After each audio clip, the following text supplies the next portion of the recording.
Tapi pidato pelantikannya, berikan saya 100 peti mati, yang 99 akan saya pakai buat koruptor, yang 1 akan saya pakai sendiri kalau kamu lihat saya tidak benar. Luar biasa.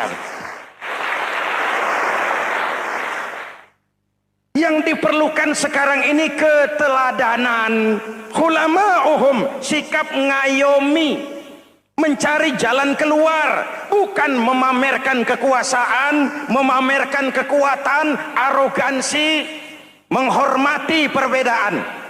Itu ciri demokrasi. Hadirin hadirat ma'asyiral muslimin yang saya cintai, ada sebuah cerita pendek. Seorang pengendara sepeda motor ditangkap oleh Pak Polisi, lalu diperiksa. Ini motor siapa? Pinjam Pak. Helm? Pinjam. SIM? Pinjam. Kata Pak Polisi, tidak boleh begini. Marah yang naik sepeda motor. Pak Polisi bagaimana? Kok tidak boleh? Yang punya saja bilang boleh.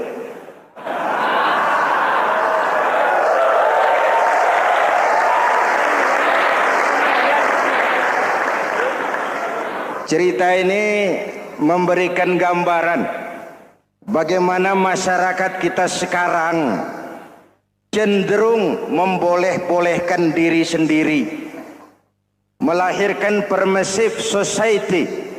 Masyarakat serba boleh dengan ukuran sakarepe dewe.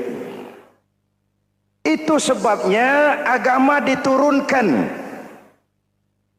Dalam contoh yang indah, Rasul memberikan gambaran bahwa Islam ini bagaikan sebuah bangunan yang komponen pokoknya 5. Bunyal Islamu ala khamsin.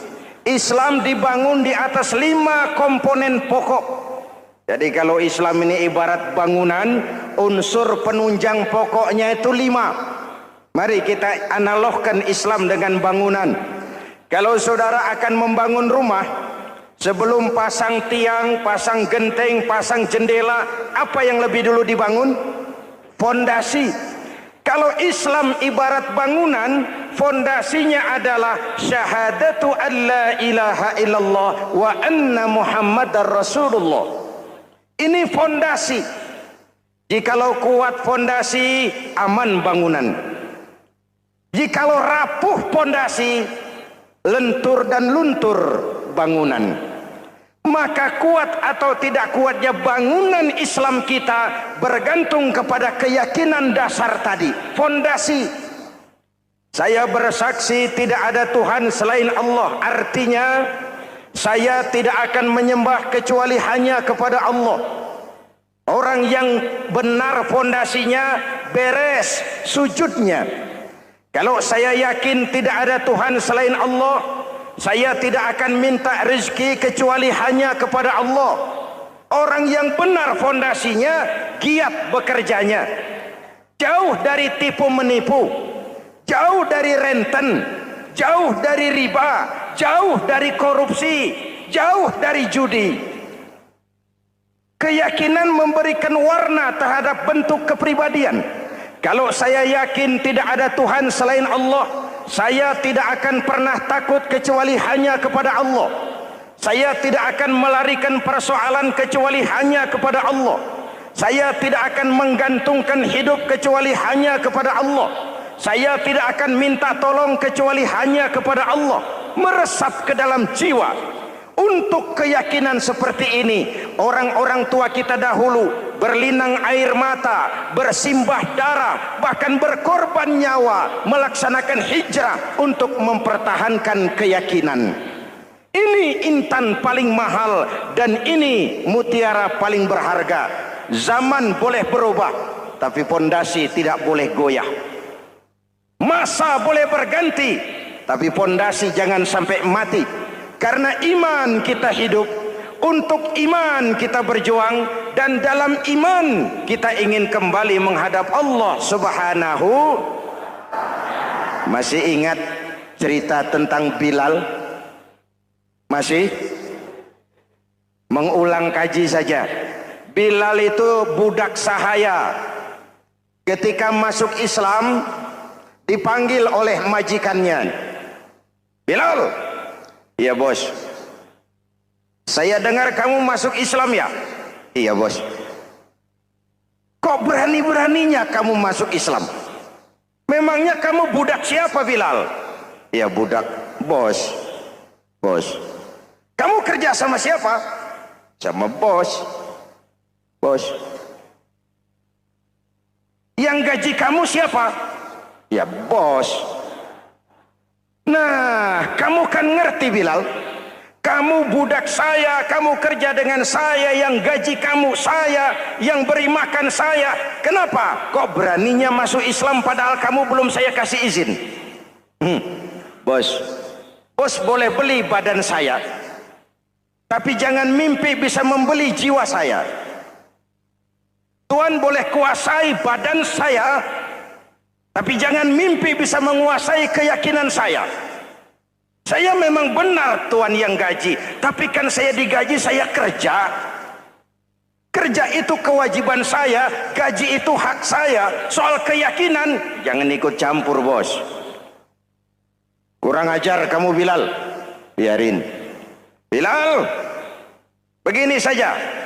Kalau kau mau meninggalkan keyakinanmu, meninggalkan Allah Tuhanmu, kau akan kami merdekakan.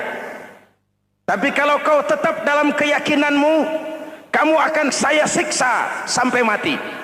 Bagaimana? Jangan mimpi bos. Lebih baik mati berkalang tanah daripada hidup bercermin bangkai. Biar saya gugur membela keyakinan daripada hidup jadi penjilat menjual akidah. Itu prinsip.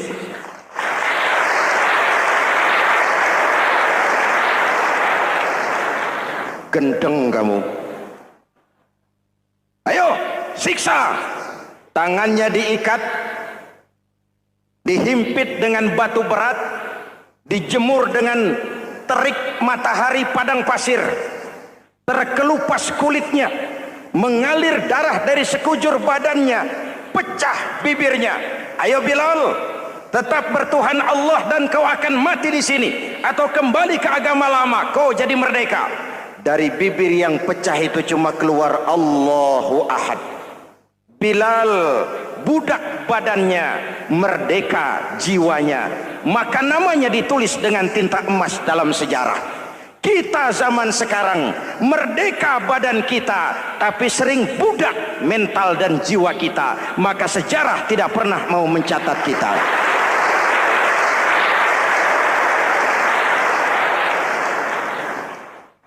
Ma'asyiral muslimin yang saya cintai, fondasi sudah. Lalu apa lagi? Mulai memancangkan tiang. Tiangnya 5. Ada tiang namanya zuhur, asar, maghrib, subuh, isya. Tetapi agar bangunan menjadi kuat, ada tiang-tiang tambahan. Namanya rawatib dan nawafil. Rawatib itu ba'diyah atau qobliyah, nawafil itu di luar itu. Agar bangunan menjadi kuat, dibentuk pribadi lewat solat. Apa filsafatnya? Pertama, solat itu simbol penyerahan total kepada Allah. Kita ini sudah kontrak. Innallaha astara minal mu'minina anfusahum wa amwalahum bi anna lahumul jannah. Allah telah membeli dari orang-orang mukmin diri mereka, harta mereka, bagi mereka adalah surga. Penjual kita orang beriman, pembeli Allah, dagangannya amwal dan anfus, harganya adalah surga. Jelas? Penyerahan total itu dimulai dengan takbiratul ihram. Shalli fardal isya, Allahu akbar. Arahkan mata ke tempat kita sujud. Jangan lupa kalau sudah di atas, lupa dengan yang di bawah. Sudah jadi genteng, petatang peteteng di atas. Lalu bilang, merasa capek sendiri, kata genteng, kepada tiang, tiang kamu si enak, kata genteng, saya setengah mati di atas, kehujanan, kepanasan, kadang-kadang anak-anak nakal saya disambitin. Kata tiang, saudara genteng, ngomong jangan sembarangan ya. Kamu kira kamu bisa nongkrong dan nangkring di atas, itu gara-gara siapa genteng? Kan saya yang sokong dari bawah. Kamu jadi pejabat tinggi, jadi anggota ini, anggota itu. Kami rakyat yang angkat, jangan sudah di atas kami ditekan.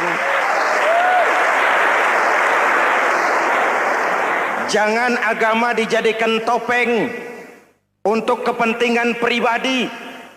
Berpolitik untuk kepentingan agama, ayo, tapi menjual agama untuk kepentingan politik, itu yang merusak agama.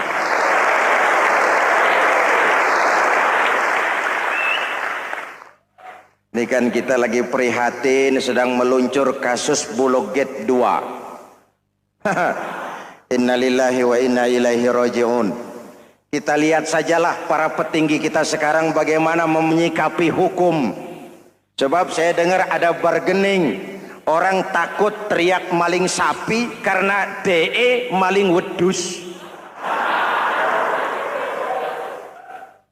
Tidak berani teriak ada maling sapi karena dia maling kambing. Yang lain maling ayam, dikumpulin ternyata maling semua.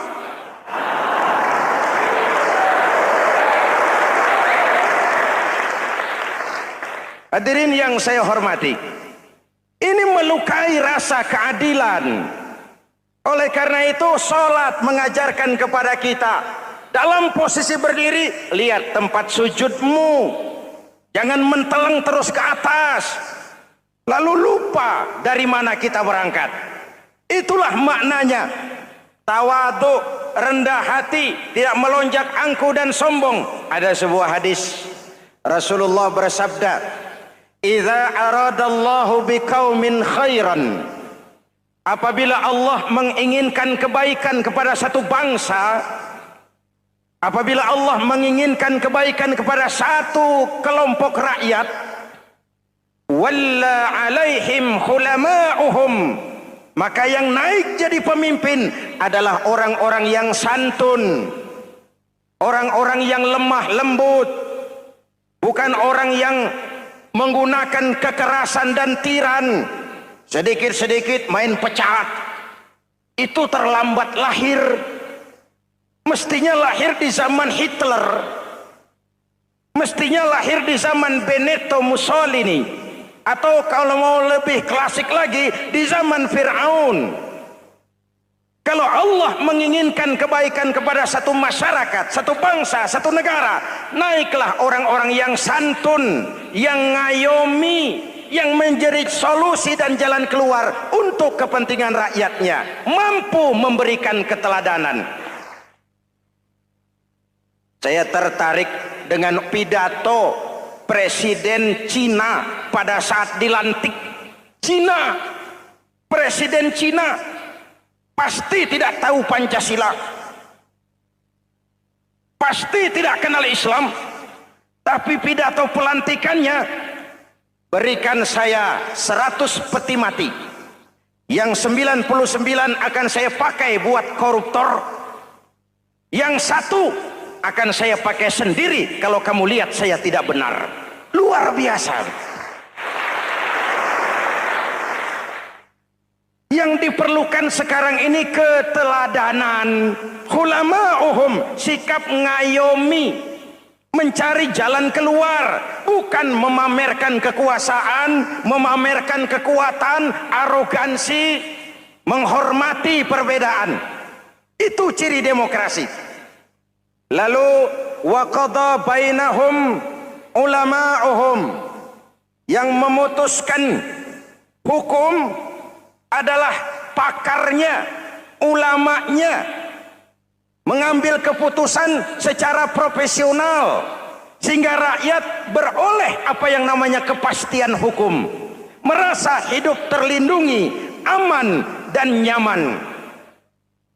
Lalu yang ketiga,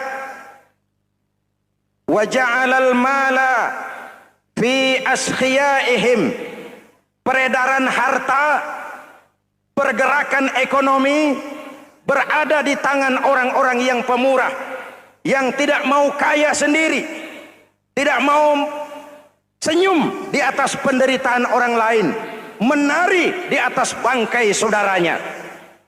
Hadirin yang saya hormati, ini cirinya. Tapi sebaliknya kata Nabi, wa idza aradallahu biqaumin syarran, apabila Allah menghendaki kejelekan, keburukan bagi satu bangsa, walla alaihim sufahauhum, yang naik jadi pemimpin orang-orang durjana, orang-orang kurang ajar, tapi dipoles dengan topeng yang bagus. Hei, hei, ini musim topeng. Musim apa? Topeng.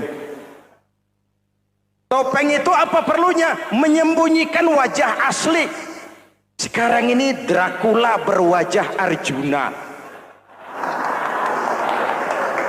Ini musim topeng. Kita rakyat harus hati-hati dan punya filter, mampu memilah dan memilih. Walla alaihim sufahauhum wa qada bainahum juhaluhum, yang memutuskan hukum, yang mengambil keputusan orang-orang bodoh. Wa ja'alal mala fi bukhalaihim, peredaran harta, peredaran ekonomi jatuh di tangan orang-orang yang bakhil, yang tidak punya konsep menciptakan kemakmuran yang merata bagi seluruh rakyat Indonesia.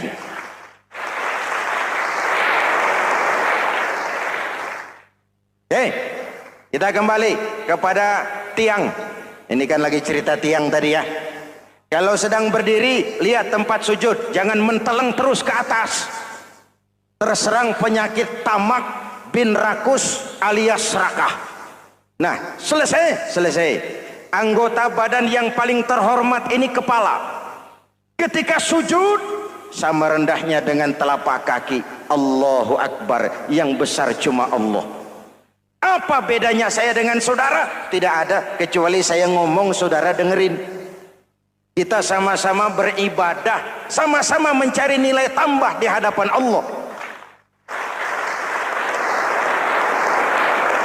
Apa saya lebih penting dari saudara? Belum tentu. Apa saya lebih hebat dari saudara? Belum tentu. Perasaan lebih penting, lebih hebat, lebih jago setan. Jelas? Ayo tundukkan kepala. Dia sama rendahnya dengan telapak kaki kita. Yang besar cuma Allah. Allahu Akbar. Lalu diakhiri dengan menebarkan salam. Assalamualaikum warahmatullahi. Assalamualaikum warahmatullahi. Menebarkan salam, mewujudkan rasa aman, damai, bukan menimbulkan keresahan. Hadirin yang saya hormati, ini karakteristik kita. Selesai sholat, kembali ke masyarakat, ajaran salam diterjemahkan. Apa? Rasulullah sallallahu alaihi wasallam bersabda, "Ufsus salam, wasilul arham, wa at'imut ta'am, wa sallu bil laili wan nasu niyam, tadkhulul jannata bisalam." Pertama, ufsus salam, tebarkan salam. Tebarkan salam itu bukan cuma kalau ketemu orang assalamualaikum, assalamualaikum. Iya, itu zahirnya. Tetapi hidup di tengah masyarakat memberikan rasa aman, rasa damai, menjadi pengayom bagi lingkungan, menjadi rahmah bagi semesta. Dalam Islam jangankan manusia, binatang saja dilindungi kok. Betul? Betul? Coba kalau belajar istinja itu kan makruh buang air kecil di tanah yang berlubang. Kenapa? Pertama, melindungi binatang yang ada dalam lubang. Siapa tahu di lubang yang saudara kencingi ada semut sedang rapat. Membahas Bologet jilid 2. Apa dosanya lalu mati dikencingi? Ini namanya rahmatan lis semut. Binatang saja dilindungi. Ada hadis, kalau kamu menyembelih hewan, sembelilah dengan cara yang terbaik. Jangan menyembelih ayam dengan pisau tumpul. Ini ajaran apa? Ajaran tentang peri kebinatangan. rahmatan, memberikan rahmah, salam, keselamatan dan kedamaian kepada masyarakat lingkungan. Itu misi seorang muslim.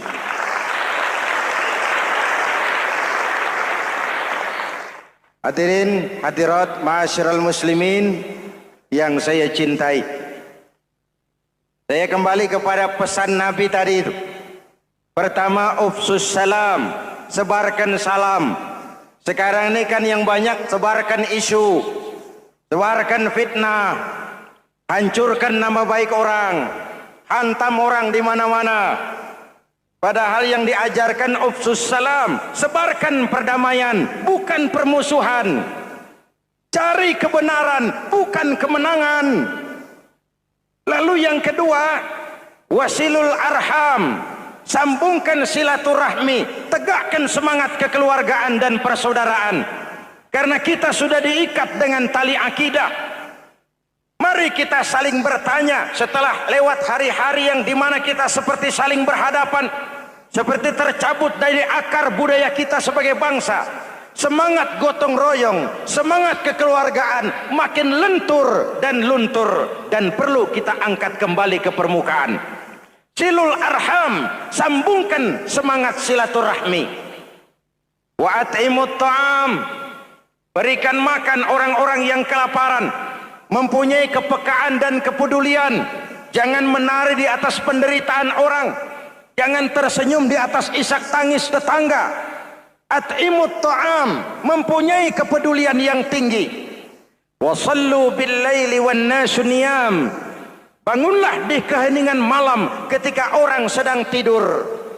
Istilah saya, kalau mau telepon Allah, jangan lupa nomor teleponnya itu 44342. Jumlahnya 17. Zuhur, asar, maghrib, isya, subuh 44342. Jangan ragu-ragu, kalau angka cukup telepon sambung. Kalau angka kurang, hati-hati salah sambung. Pak, mau sambung yang lebih cepat bagaimana?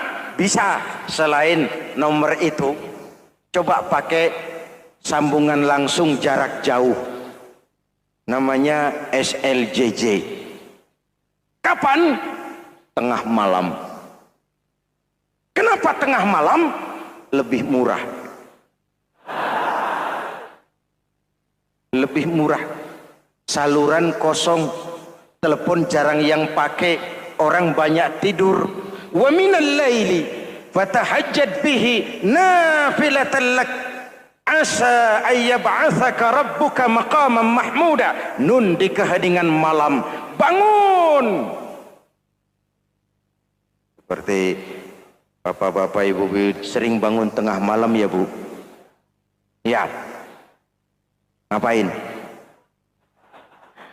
Kalau bangun tengah malamnya sih saya percaya, cuma urusannya apa? Kira bangun tengah malam mau tahajud, malaikat sudah mau nulis, cuma buang air kecil, tidur lagi. Hampir salah tulis saya.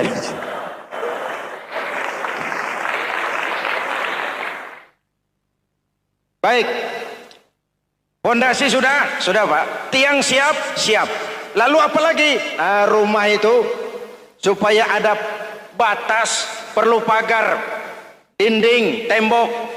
Yang jadi batas, dinding, tembok, puasa. Asyamu junnatun, puasa adalah dinding, benteng yang menyelamatkan manusia jangan sampai menyentuh wilayah lain. Ada batas-batas dan norma yang diindahkan. Selesai, tembok, dinding, selesai. Pagar, selesai. Lah rumah itu supaya bersih, kan harus ada kamar mandi, jendela, pintu, yang fungsinya membersihkan zakat. Kalau dia zakatul mal, dia bersihkan harta kita. Kalau dia zakatul fitrah, dia bersihkan jiwa kita. Kalau dia zakatul tijarah, dia bersihkan bisnis kita. Kalau dia zakatul ma'adin, dia bersihkan barang tambang kita. Karena itu dalam kitab-kitab fikih dikatakan zakat itu adalah harta yang tu'khazu min aghniyaihim wa turaddu ila fuqaraihim. Kiai Haji Zainuddin Hamidi, atau dikenal sebagai Kiai Haji Zainuddin MZ. Beliau lahir pada tanggal 2 Maret 1952. Kiai Haji Zainuddin MZ adalah seorang pemuka agama Islam di Indonesia yang populer melalui ceramahnya di radio dan televisi. Julukannya adalah Dai Berjuta Umat karena dakwahnya yang dapat menyentuh seluruh lapisan masyarakat. Dan ia pernah menjabat sebagai Ketua Umum Partai Bintang Reformasi, kemudian digantikan oleh Bursah Zarnubi. Kiai Haji Zainuddin MZ merupakan anak tunggal buah cinta pasangan Turmudzi dan Zainabun dari keluarga Betawi asli. Ayahnya yang pensiunan pegawai PLN adalah seorang yang taat beragama, sementara ibunya seorang ibu rumah tangga. Sejak umur 2 tahun, Kiai Haji Zainuddin MZ sudah ditinggal sang ayah. Untuk memenuhi kebutuhan hidupnya, sejak kecil Kiai Haji Zainuddin MZ sering membantu sang ibu untuk berjualan nasi uduk. Selama 6 tahun Kiai Haji Zainuddin MZ mengenyam pendidikan di bawah asuhan Kiai Haji Idam Chalid, ulama karismatik asal Kalimantan, sekaligus politisi ulung yang pernah menjabat sebagai Ketua MPR dan Ketua DPR pada periode 1971 sampai 1977. Kiai Haji Zainuddin MZ ini semakin dikenal masyarakat ketika ceramahnya mulai memasuki dunia rekaman. Kasetnya beredar bukan saja di seluruh pelosok Nusantara, tetapi juga ke beberapa negara Asia. Kiai Haji Zainuddin MZ pernah diangkat menjadi anggota Majelis Permusyawaratan Rakyat Republik Indonesia periode 1997 sampai 1999. Beliau pernah mengisi di suatu acara TV, seperti acara Tabligh Akbar Ramadan, Indosiar mulai dari tahun 2000 sampai tahun 2001. Acara TV pengantar sahur dan berbuka puasa, Indosiar, dari tahun 1999 sampai 2002. Dakwah puasa acara TV SCTV dari tahun 1991 sampai 2001. Kiai Haji Zainuddin MZ meninggal dunia pada 5 Juli 2011 dalam perjalanan menuju Rumah Sakit Pusat Pertamina karena serangan jantung dan gula darah. Ia meninggal setelah sarapan bersama keluarga di rumahnya Gandaria 1, Kebayoran Baru, Jakarta Selatan. Itulah biografi singkat dari beliau. Mari kita kirimkan Al-Fatihah untuk beliau, Kiai Haji Zainuddin MZ. Jikalau kuat fondasi, aman bangunan. Jikalau rapuh pondasi, lentur dan luntur bangunan. Maka kuat atau tidak kuatnya bangunan Islam kita bergantung kepada keyakinan dasar tadi, fondasi. Saya bersaksi tidak ada Tuhan selain Allah. Artinya saya tidak akan menyembah kecuali hanya kepada Allah. Orang yang benar fondasinya beres sujudnya. Kalau saya yakin tidak ada Tuhan selain Allah, saya tidak akan minta rezeki kecuali hanya kepada Allah. Orang yang benar fondasinya, giat bekerjanya. Jauh dari tipu menipu, jauh dari renten, jauh dari riba, jauh dari korupsi, jauh dari judi. Keyakinan memberikan warna terhadap bentuk kepribadian. Kalau saya yakin tidak ada Tuhan selain Allah, saya tidak akan pernah takut kecuali hanya kepada Allah. Saya tidak akan melarikan persoalan kecuali hanya kepada Allah. Saya tidak akan menggantungkan hidup kecuali hanya kepada Allah. Saya tidak akan minta tolong kecuali hanya kepada Allah. Meresap ke dalam jiwa. Untuk keyakinan seperti ini, orang-orang tua kita dahulu berlinang air mata, bersimbah darah, bahkan berkorban nyawa, melaksanakan hijrah untuk mempertahankan keyakinan. Ini intan paling mahal dan ini mutiara paling berharga. Zaman boleh berubah, tapi pondasi tidak boleh goyah. Masa boleh berganti, tapi pondasi jangan sampai mati. Karena iman kita hidup, untuk iman kita berjuang, dan dalam iman kita ingin kembali menghadap Allah Subhanahu. Masih ingat cerita tentang Bilal? Masih? Mengulang kaji saja. Bilal itu budak sahaya. Ketika masuk Islam, dipanggil oleh majikannya. Bilal. Iya bos. Saya dengar kamu masuk Islam ya? Iya bos. Kok berani-beraninya kamu masuk Islam? Memangnya kamu budak siapa Bilal? Iya budak bos. Bos. Kamu kerja sama siapa? Sama bos. Bos. Yang gaji kamu siapa? Ya bos. Nah, kamu kan ngerti Bilal. Kamu budak saya, kamu kerja dengan saya, yang gaji kamu saya, yang beri makan saya. Kenapa? Kok beraninya masuk Islam padahal kamu belum saya kasih izin? Bos, bos boleh beli badan saya, tapi jangan mimpi bisa membeli jiwa saya. Tuhan boleh kuasai badan saya, tapi jangan mimpi bisa menguasai keyakinan saya. Saya memang benar Tuhan yang gaji, tapi kan saya digaji, saya kerja. Kerja itu kewajiban saya, gaji itu hak saya. Soal keyakinan, jangan ikut campur bos. Kurang ajar kamu Bilal. Biarin. Bilal, begini saja. Kalau kau mau meninggalkan keyakinanmu, meninggalkan Allah Tuhanmu, kau akan kami merdekakan. Tapi kalau kau tetap dalam keyakinanmu, kamu akan saya siksa sampai mati. Bagaimana? Jangan mimpi, bos. Lebih baik mati berkalang tanah daripada hidup bercermin bangkai. Biar saya gugur membela keyakinan daripada hidup jadi penjilat menjual akidah. Itu prinsip.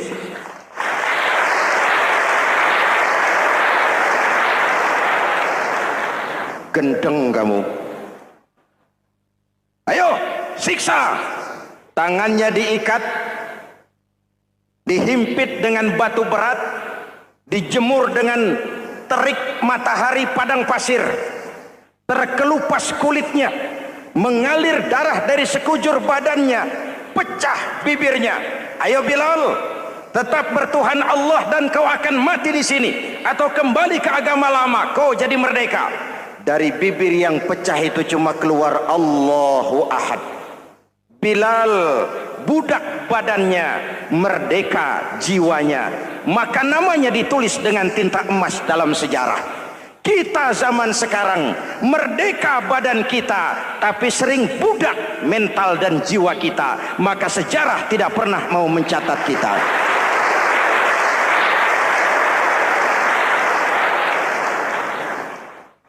Ma'asyiral muslimin yang saya cintai, fondasi sudah. Lalu apa lagi? Mulai memancangkan tiang. Tiangnya 5. Ada tiang namanya zuhur, asar, maghrib, subuh, isya. Tetapi agar bangunan menjadi kuat, ada tiang-tiang tambahan. Namanya rawatib dan nawafil. Rawatib itu ba'diyah atau qobliyah, nawafil itu di luar itu. Agar bangunan menjadi kuat, dibentuk pribadi lewat solat. Apa filsafatnya? Pertama, solat itu simbol penyerahan total kepada Allah. Kita ini sudah kontrak. Innallaha astara minal mu'minina anfusahum wa amwalahum bi anna lahumul jannah. Allah telah membeli dari orang-orang mukmin diri mereka, harta mereka, bagi mereka adalah surga.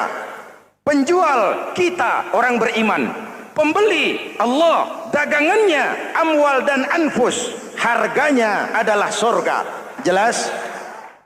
Penyerahan total itu dimulai dengan takbiratul ihram. Shalli fardal isya, Allahu akbar. Arahkan mata ke tempat kita sujud. Jangan lupa kalau sudah di atas, lupa dengan yang di bawah. Sudah jadi genteng, petatang peteteng di atas. Lalu bilang, merasa capek sendiri, kata genteng kepada tiang. Tiang, kamu sih enak, kata genteng. Saya setengah mati di atas. Kehujanan, kepanasan, kadang-kadang anak-anak nakal saya disambitin. Kata tiang, saudara genteng, ngomong jangan sembarangan ya. Kamu kira kamu bisa nongkrong dan nangkring di atas, itu gara-gara siapa genteng?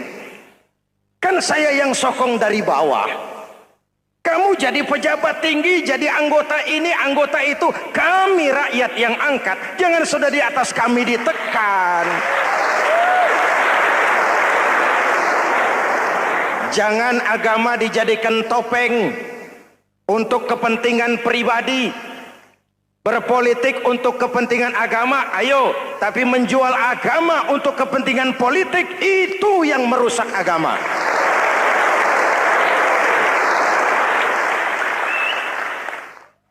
Ini kan kita lagi prihatin sedang meluncur kasus Bulog Gate 2. Innalillahi wa inna ilaihi raji'un. Kita lihat sajalah para petinggi kita sekarang bagaimana menyikapi hukum.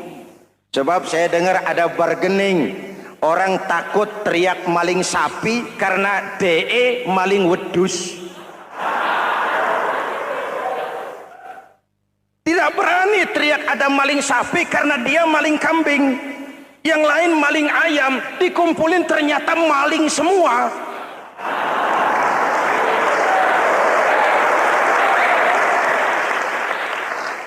Hadirin yang saya hormati, ini melukai rasa keadilan. Oleh karena itu, sholat mengajarkan kepada kita, dalam posisi berdiri, lihat tempat sujudmu. Jangan menteleng terus ke atas, lalu lupa dari mana kita berangkat. Itulah maknanya.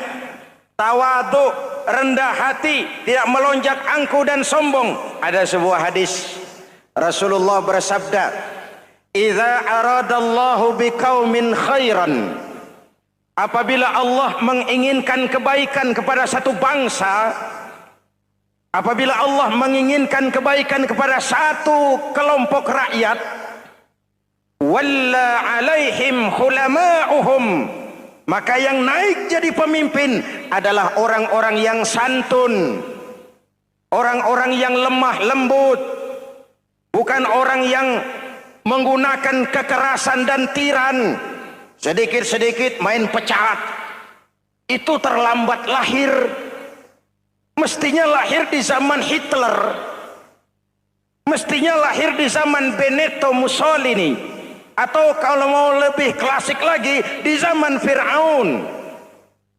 Kalau Allah menginginkan kebaikan kepada satu masyarakat, satu bangsa, satu negara, naiklah orang-orang yang santun, yang ngayomi, yang menjadi solusi dan jalan keluar untuk kepentingan rakyatnya, mampu memberikan keteladanan.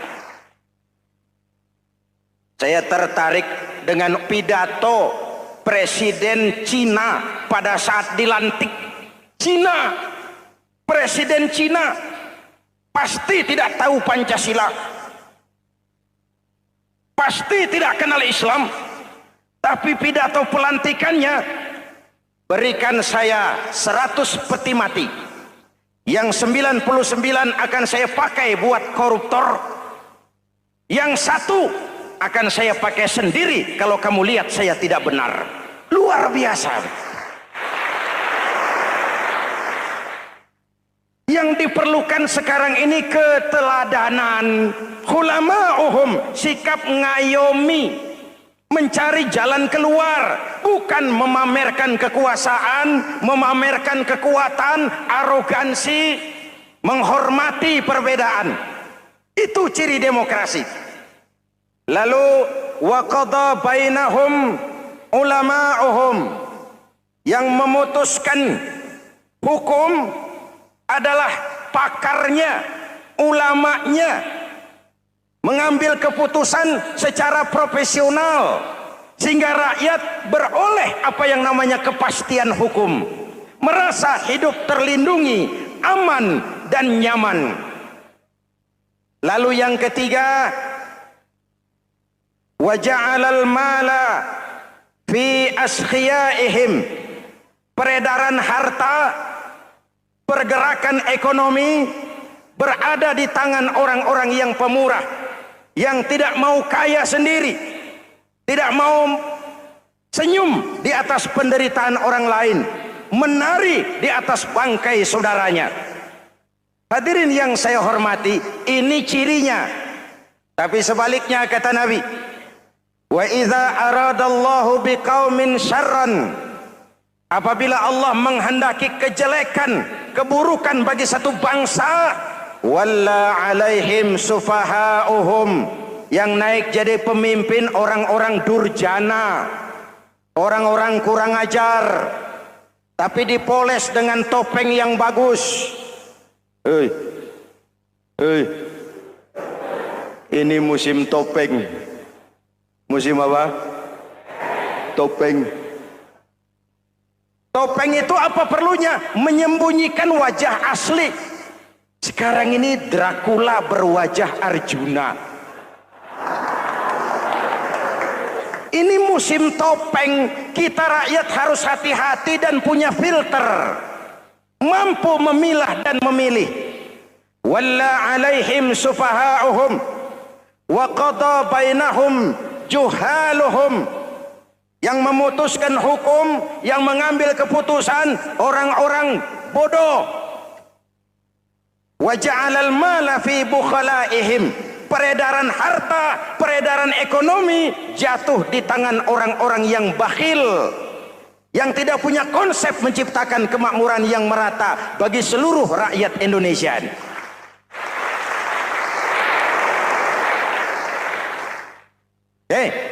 Kita kembali kepada tiang. Ini kan lagi cerita tiang tadi ya. Kalau sedang berdiri, lihat tempat sujud, jangan menteleng terus ke atas. Terserang penyakit tamak bin rakus alias serakah. Nah, selesai. Anggota badan yang paling terhormat ini kepala. Ketika sujud, sama rendahnya dengan telapak kaki. Allahu Akbar, yang besar cuma Allah. Apa bedanya saya dengan saudara? Tidak ada, kecuali saya ngomong saudara dengerin. Kita sama-sama beribadah, sama-sama mencari nilai tambah di hadapan Allah. Apa saya lebih penting dari saudara? Belum tentu. Apa saya lebih hebat dari saudara? Belum tentu. Perasaan lebih penting, lebih hebat, lebih jago setan. Jelas? Ayo tundukkan kepala. Dia sama rendahnya dengan telapak kaki kita. Yang besar cuma Allah. Allahu Akbar. Lalu diakhiri dengan menebarkan salam. Assalamualaikum warahmatullah. Assalamualaikum warahmatullah. Menebarkan salam, mewujudkan rasa aman, damai, bukan menimbulkan keresahan. Hadirin yang saya hormati, ini karakteristik kita. Selesai sholat, kembali ke masyarakat, ajaran salam diterjemahkan. Apa? Rasulullah Sallallahu Alaihi Wasallam bersabda, "Ufsus salam, wasilul arham, wa at'imut ta'am, wa sallu bil laili wan nasu niyam, tadkhulul jannata bisalam." Pertama, ufsus salam, tebarkan salam. Tebarkan salam itu bukan cuma kalau ketemu orang assalamualaikum, assalamualaikum. Iya, itu zahirnya. Tetapi hidup di tengah masyarakat memberikan rasa aman, rasa damai, menjadi pengayom bagi lingkungan, menjadi rahmah bagi semesta. Dalam Islam jangankan manusia, binatang saja dilindungi kok. Betul? Betul?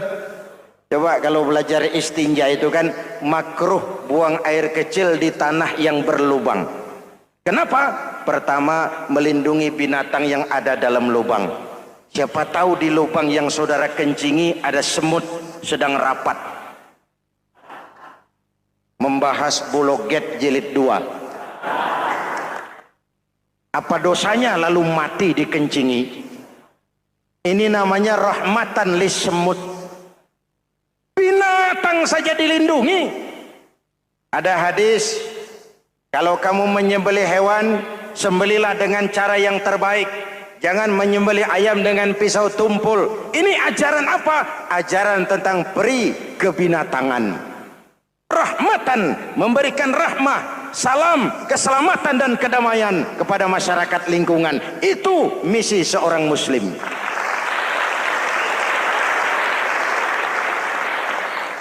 Hadirin, hadirat, ma'asyiral muslimin yang saya cintai. Saya kembali kepada pesan Nabi tadi itu. Pertama, ufsus salam, sebarkan salam. Sekarang ini kan yang banyak sebarkan isu, sebarkan fitnah, hancurkan nama baik orang, hantam orang di mana-mana. Padahal yang diajarkan ufsus salam, sebarkan perdamaian, bukan permusuhan. Cari kebenaran, bukan kemenangan. Lalu yang kedua, wasilul arham, sambungkan silaturahmi, tegakkan semangat kekeluargaan dan persaudaraan. Karena kita sudah diikat dengan tali akidah. Mari kita saling bertanya setelah lewat hari-hari yang dimana kita seperti saling berhadapan, seperti tercabut dari akar budaya kita sebagai bangsa. Semangat gotong royong, semangat kekeluargaan makin lentur dan luntur, dan perlu kita angkat kembali ke permukaan. Silul arham, sambungkan semangat silaturahmi. Wa at'imut ta'am, berikan makan orang-orang yang kelaparan. Mempunyai kepekaan dan kepedulian. Jangan menari di atas penderitaan orang. Jangan tersenyum di atas isak tangis tetangga. At'imut ta'am, mempunyai kepedulian yang tinggi. Wasallu bil laili wan nasu niyam, bangunlah di keheningan malam ketika orang sedang tidur. Istilah saya, kalau mau telepon Allah, jangan lupa nomor teleponnya itu 44342. Jumlahnya 17. Zuhur, asar, maghrib, isya, subuh 44342. Jangan ragu-ragu, kalau angka cukup telepon sambung. Kalau angka kurang, hati-hati salah sambung. Pak, mau sambung yang lebih cepat bagaimana? Bisa, selain nomor itu coba pakai sambungan langsung jarak jauh, namanya SLJJ. Kapan? Tengah malam. Kenapa tengah malam? Lebih murah. Lebih murah. Saluran kosong, telepon jarang yang pakai, orang banyak tidur. Wa minal laili fatahajjad bihi nafilatan lak asa ayyab'atsaka rabbuka maqaman mahmuda. Nun, di keheningan malam bangun. Seperti bapak-bapak, ibu-ibu sering bangun tengah malam ya Bu? Ya. Ngapain? Kalau bangun tengah malamnya sih saya percaya, cuma urusannya apa? Kira bangun tengah malam mau tahajud, malaikat sudah mau nulis, cuma buang air kecil, tidur lagi. Hampir salah tulis saya.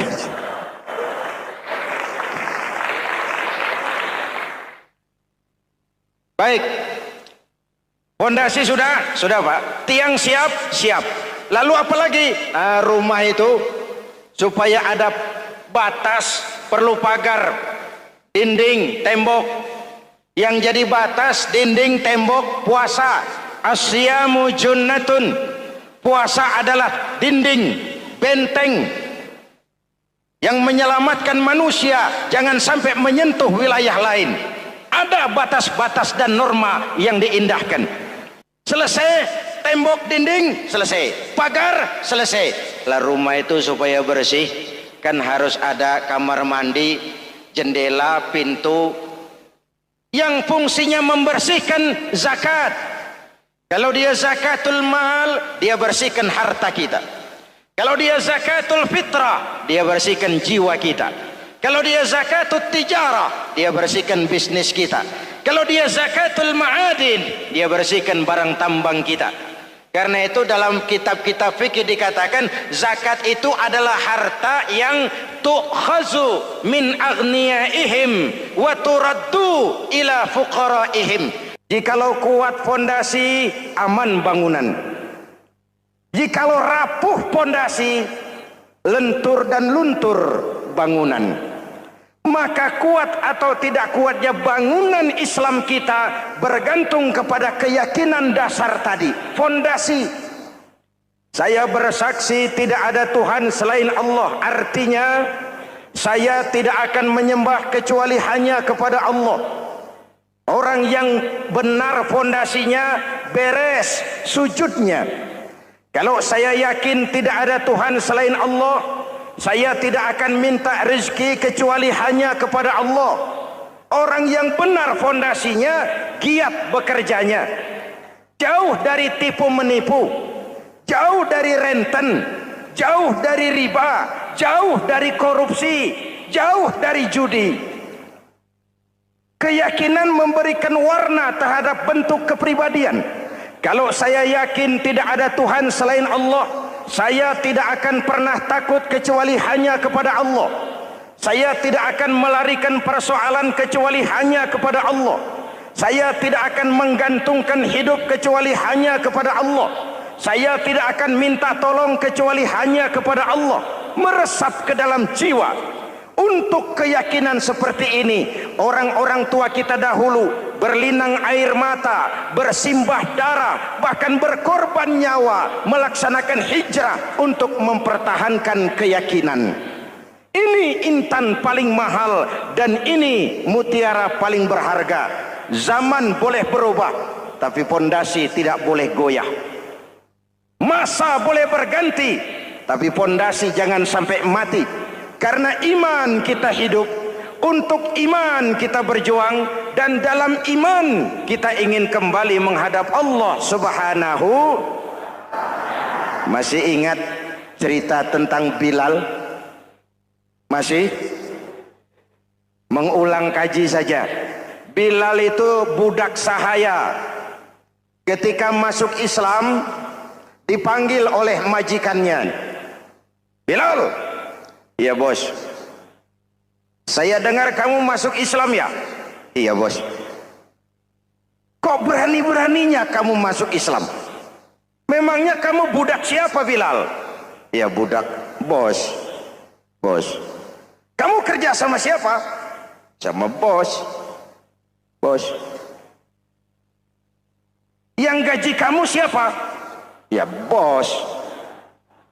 Nah, kamu kan ngerti Bilal, kamu budak saya, kamu kerja dengan saya, yang gaji kamu saya, yang beri makan saya. Kenapa? Kok beraninya masuk Islam padahal kamu belum saya kasih izin? Bos, bos boleh beli badan saya, tapi jangan mimpi bisa membeli jiwa saya.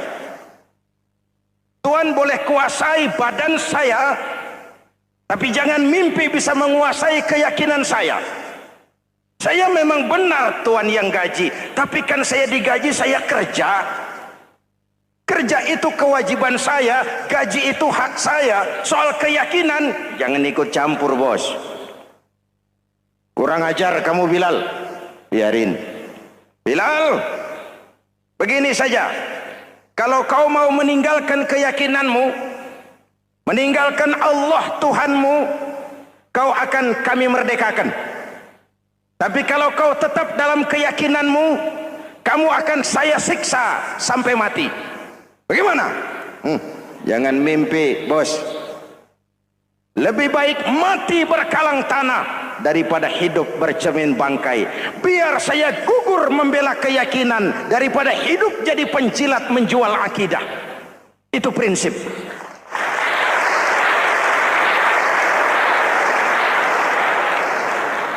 Gendeng kamu. Ayo, siksa. Tangannya diikat, dihimpit dengan batu berat, dijemur dengan terik matahari padang pasir, terkelupas kulitnya, mengalir darah dari sekujur badannya, pecah bibirnya. Ayo Bilal, tetap bertuhan Allah dan kau akan mati di sini, atau kembali ke agama lama, kau jadi merdeka. Dari bibir yang pecah itu cuma keluar Allahu Ahad. Bilal, budak badannya, merdeka jiwanya. Maka namanya ditulis dengan tinta emas dalam sejarah. Kita zaman sekarang merdeka badan kita, tapi sering budak mental dan jiwa kita. Maka sejarah tidak pernah mau mencatat kita.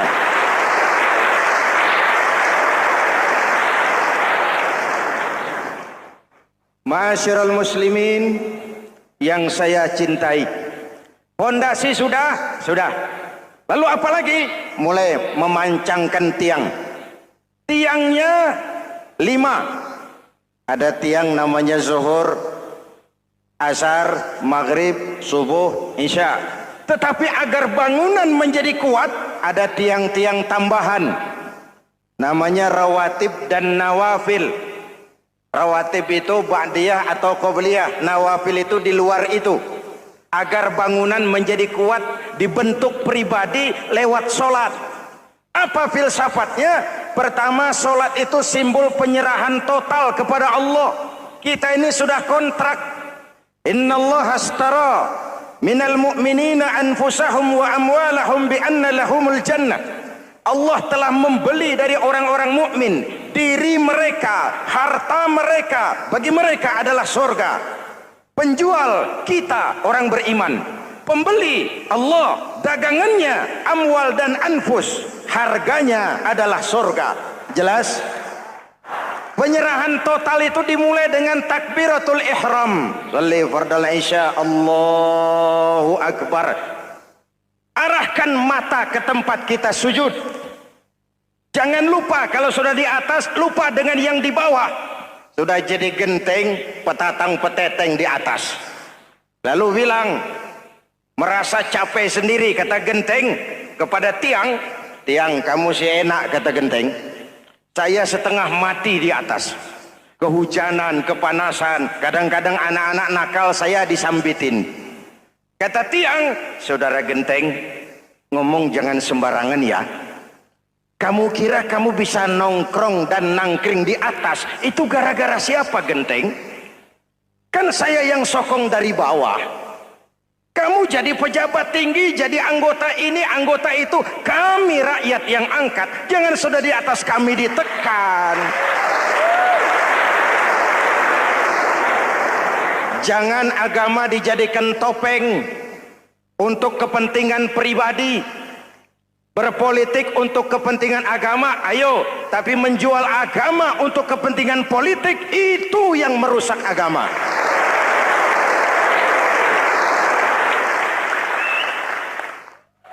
Ini kan kita lagi prihatin sedang meluncur kasus Bulog Gate 2. Innalillahi wa inna ilaihi raji'un. Kita lihat sajalah para petinggi kita sekarang bagaimana menyikapi hukum. Sebab saya dengar ada bargaining. Orang takut teriak maling sapi karena DE maling wedus. Tidak berani teriak ada maling sapi karena dia maling kambing. Yang lain maling ayam, dikumpulin ternyata maling semua.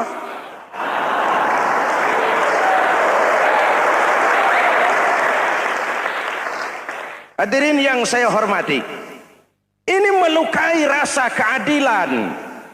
Oleh karena itu sholat mengajarkan kepada kita, dalam posisi berdiri, lihat tempat sujudmu.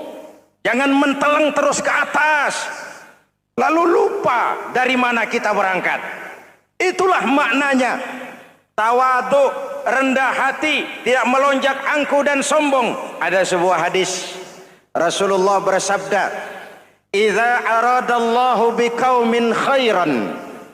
Apabila Allah menginginkan kebaikan kepada satu bangsa, apabila Allah menginginkan kebaikan kepada satu kelompok rakyat, walla alaihim khulama'uhum, maka yang naik jadi pemimpin adalah orang-orang yang santun, orang-orang yang lemah lembut, bukan orang yang menggunakan kekerasan dan tiran. Sedikit-sedikit main pecat, itu terlambat lahir. Mestinya lahir di zaman Hitler, mestinya lahir di zaman Benito Mussolini, atau kalau mau lebih klasik lagi di zaman Fir'aun.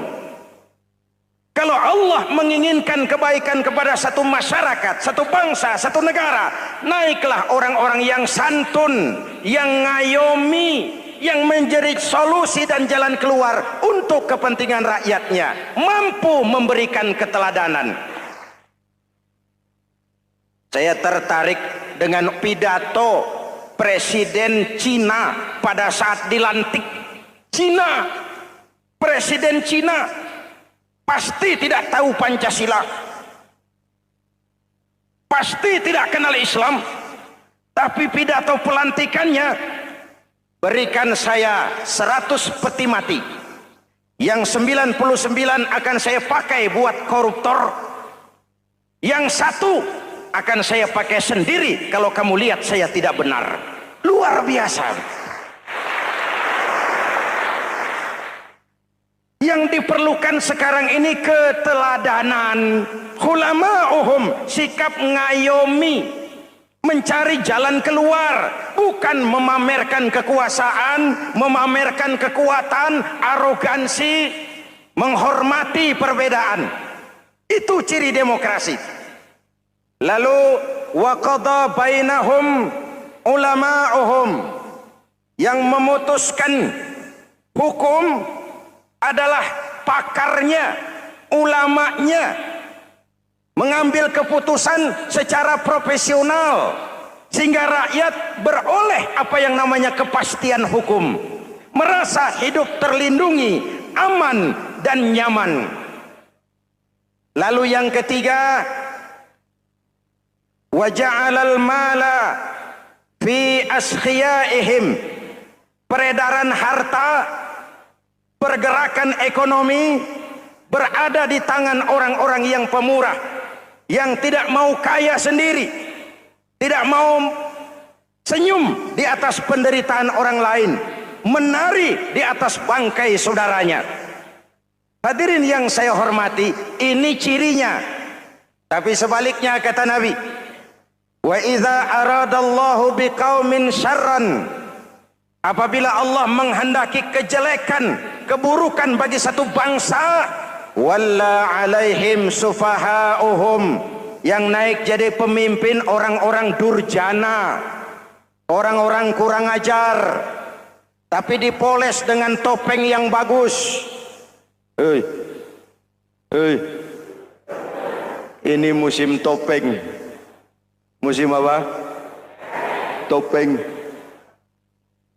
Topeng itu apa perlunya? Menyembunyikan wajah asli. Sekarang ini Dracula berwajah Arjuna. Ini musim topeng. Kita rakyat harus hati-hati dan punya filter, mampu memilah dan memilih.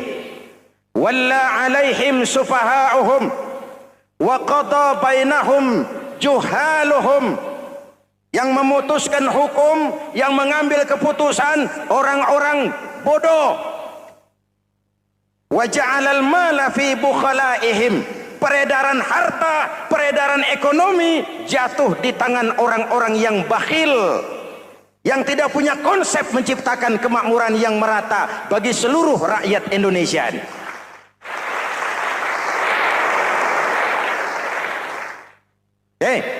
Kita kembali kepada tiang. Ini kan lagi cerita tiang tadi ya. Kalau sedang berdiri, lihat tempat sujud, jangan menteleng terus ke atas. Terserang penyakit tamak bin rakus alias serakah. Nah, selesai. Anggota badan yang paling terhormat ini kepala. Ketika sujud, sama rendahnya dengan telapak kaki. Allahu Akbar, yang besar cuma Allah. Apa bedanya saya dengan saudara? Tidak ada, kecuali saya ngomong saudara dengerin. Kita sama-sama beribadah, sama-sama mencari nilai tambah di hadapan Allah. Apa saya lebih penting dari saudara? Belum tentu. Apa saya lebih hebat dari saudara? Belum tentu. Perasaan lebih penting, lebih hebat, lebih jago setan. Jelas? Ayo tundukkan kepala, dia sama rendahnya dengan telapak kaki kita. Yang besar cuma Allah. Allahu Akbar. Lalu diakhiri dengan menebarkan salam. Assalamualaikum warahmatullah. Assalamualaikum warahmatullah. Menebarkan salam, mewujudkan rasa aman, damai, bukan menimbulkan keresahan. Hadirin yang saya hormati, ini karakteristik kita. Selesai sholat, kembali ke masyarakat, ajaran salam diterjemahkan. Apa? Rasulullah sallallahu alaihi wasallam bersabda, "Ufsus salam, wasilul arham, wa at'imut ta'am, wa sallu bil laili wan nas niyam, tadkhulul jannata bisalam. Pertama, ufsus salam, tebarkan salam. Tebarkan salam itu bukan cuma kalau ketemu orang, assalamualaikum, assalamualaikum. Iya, itu zahirnya. Tetapi hidup di tengah masyarakat memberikan rasa aman, rasa damai, menjadi pengayom bagi lingkungan, menjadi rahmah bagi semesta. Dalam Islam jangankan manusia, binatang saja dilindungi kok. Betul? Betul? Coba kalau belajar istinja itu kan makruh buang air kecil di tanah yang berlubang. Kenapa? Pertama, melindungi binatang yang ada dalam lubang. Siapa tahu di lubang yang saudara kencingi ada semut sedang rapat.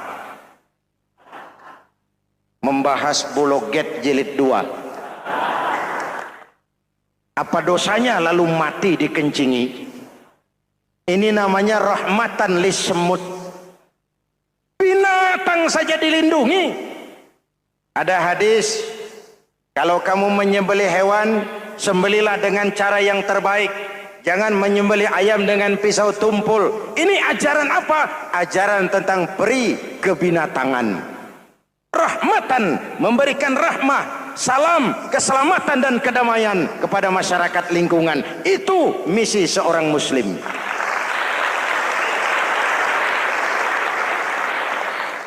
Hadirin hadirat ma'asyiral muslimin yang saya cintai, saya kembali kepada pesan Nabi tadi itu. Pertama, ufsus salam, sebarkan salam. Sekarang ini kan yang banyak sebarkan isu, sebarkan fitnah, hancurkan nama baik orang, hantam orang di mana-mana. Padahal yang diajarkan ufsus salam, sebarkan perdamaian, bukan permusuhan. Cari kebenaran, bukan kemenangan.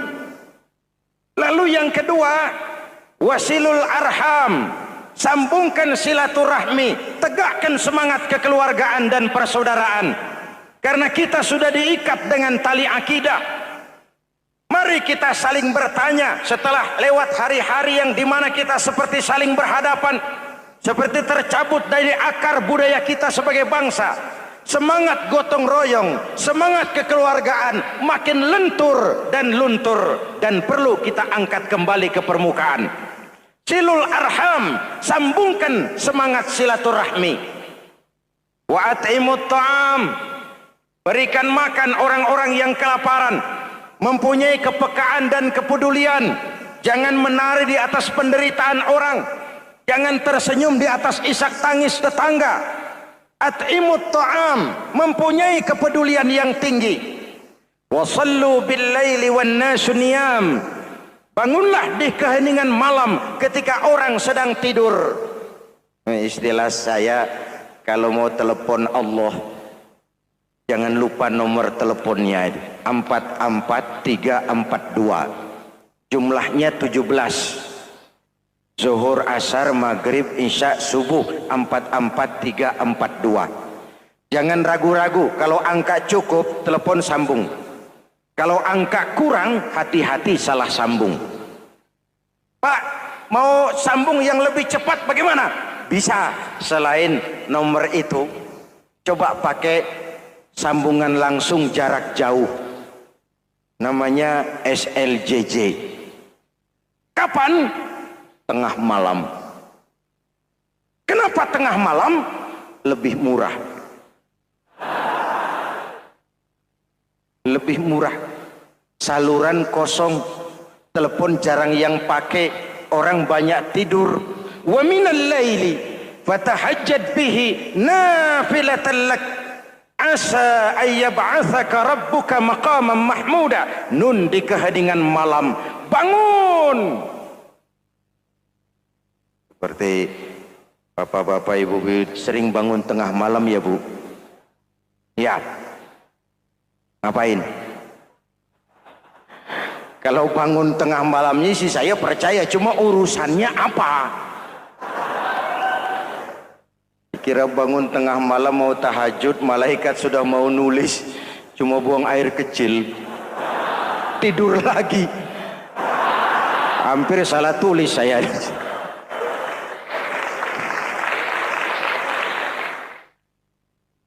Baik. Pondasi sudah Pak. Tiang siap? Siap. Lalu apa lagi? Nah, rumah itu supaya ada batas, perlu pagar, dinding, tembok. Yang jadi batas, dinding, tembok, puasa. Asyamu junnatun. Puasa adalah dinding, benteng yang menyelamatkan manusia jangan sampai menyentuh wilayah lain. Ada batas-batas dan norma yang diindahkan. Selesai, tembok, dinding, selesai. Pagar, selesai. Lah rumah itu supaya bersih, kan harus ada kamar mandi, jendela, pintu, yang fungsinya membersihkan zakat. Kalau dia zakatul mal, dia bersihkan harta kita. Kalau dia zakatul fitrah, dia bersihkan jiwa kita. Kalau dia zakatul tijarah, dia bersihkan bisnis kita. Kalau dia zakatul ma'adin, dia bersihkan barang tambang kita. Karena itu dalam kitab-kitab fikih dikatakan zakat itu adalah harta yang tu'khazu min aghniyaihim wa turaddu ila fuqaraihim.